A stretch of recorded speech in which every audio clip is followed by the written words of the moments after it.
Okay, hello, this is just a quick video in which I'm going to teach you 4 techniques for writing in a good journalistic style. Okay, I'm not promising to make you a brilliant journalist overnight, but if you're entering our competition to get stuff about your KES project into the Western Mail, these are 4 techniques that you'll find really useful and to help you create an article that we can confidently send off to the Mail and that shouldn't get edited to death when it gets there. Okay, first one is the things you should always include in a newspaper story. And there are 6 things. What, why, when, how, where, and who. Yeah? If you look at any newspaper story, and by that I mean a news story rather than kind of editorial or features or stuff, you will see that very near to the top of the story, all of these questions are answered very quickly. Especially if you look at sort of tabloid newspapers or mid-market newspapers, so The Sun, The Mirror, The Daily Mail, which are catering for people who are reading in a hurry and aren't deeply invested in what they're reading. You'll find that very close to the top of the story, all of these questions are answered. Now, when you get very technically minded people writing stuff for publication, you often find that they focus on what and how. Okay, you know, you've done a piece of research, you're very interested in describing what it is and how it works or how you did it. Yeah, that's fine. That should be the meat of your story probably, but don't forget the other 4. Why did you start doing the research? When? Where? You know, at what university? And really crucially, as we'll see in our second tip, who? Who are you? Who are the people on your team? Who will it benefit? Who will it help? Who have you researched on? Yeah. Now, in a short story of maybe 300 or 400 words, there isn't a load of space to do this, but try if you can to tick each one and not just what and how. Okay. So that is tip number 1. Tip number 2 is related to this, and it's all about human interest and reader interest. Okay, if you ever do any work in journalism, if you ever come across a newspaper editor or a sub-editor and you submit a story to them and there's something they don't like about it, one of the main things that they often say they won't like is that it lacks human interest.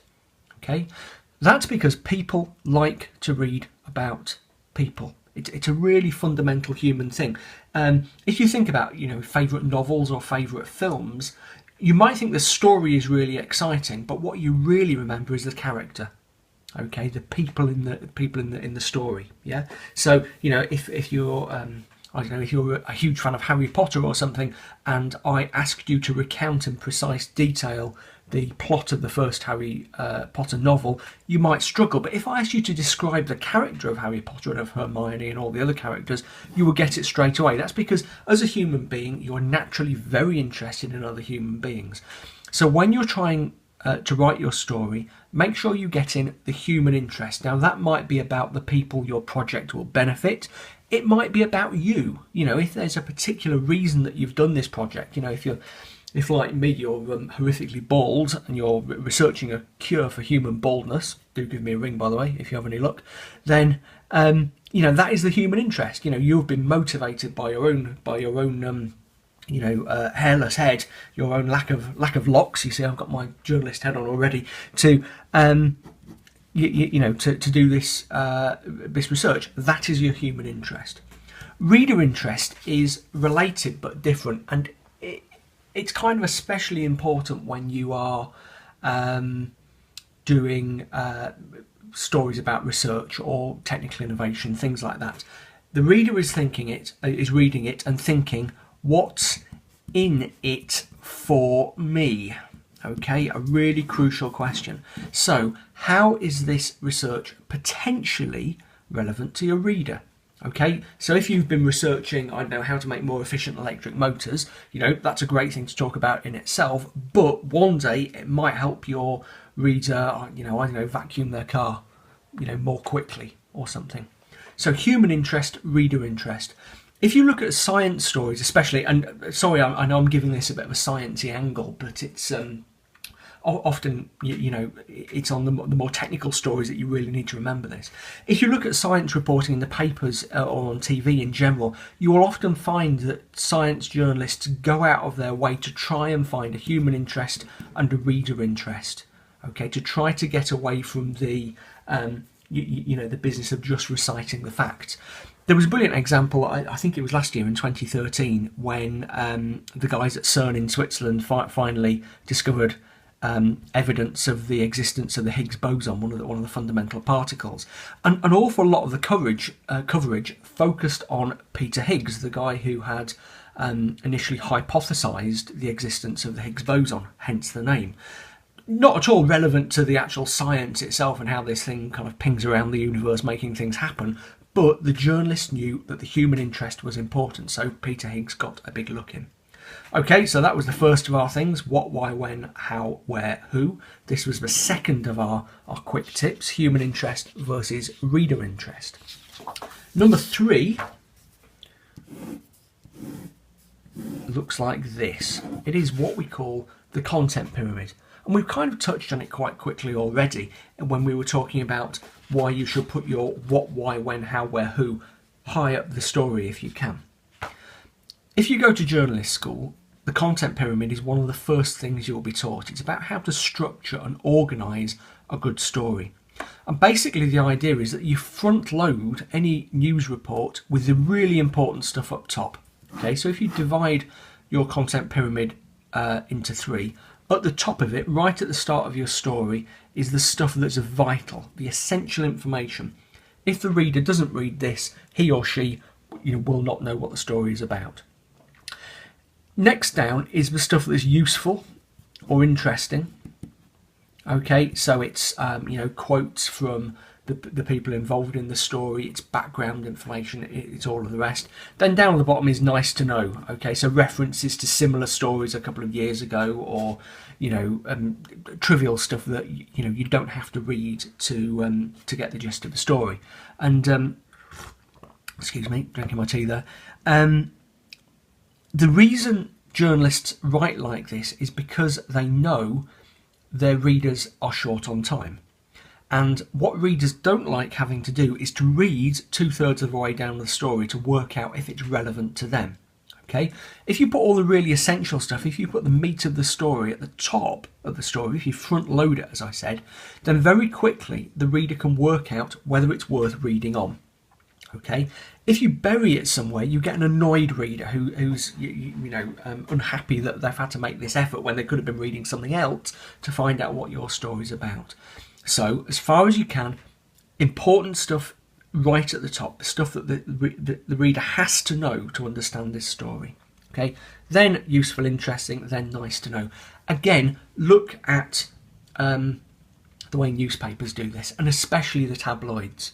Okay, when it comes to journalistic technique, the tabloids are the absolute masters of it. They might not be writing the most intelligent or even the most interesting stuff, to an educated mind, maybe, but they are absolutely brilliant at engaging their readers.